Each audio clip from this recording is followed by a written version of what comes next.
Təkər uğradılar, ay qaqaş, ay qaqaş, ay qaqaş.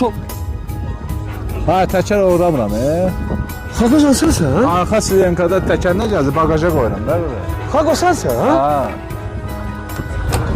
Mən deyirəm o bagaja qoyuram, Hərdən oğrif qaçırlar axı, ben baş qarşı üzülü sayqadan alaram. Ha bu nədir? Yaxın ya, ay qaqa bu nədir ay qaqa? Ay qaqa bu nədir qadan alır? Sən bu maşını sizdə verirsən? De valla. Ha ona görə normal qiymət deyəsən sən. Ha bu çəkələmirsən nə qədər qiymət var? Ben boş eşmirəm, sən bunu niyə alta salmışsan ki bu daha bitmir? Ay, sən məni, oğru özünsən, ha. Bağışla da qardaş bilmədik. Gəl ağzımın içinə gir. Nə sürsən? Nə maşın sürsən? Tesla, Tesla? 2017. 2017 Tesla. Satıram 35 min. 35 mi?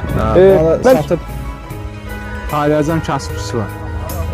Bəlkə sənin oliyyəti ilə başa-baş dəyişək, bağışda qadan alım, hərdən səhvə yol verən. Bəlkə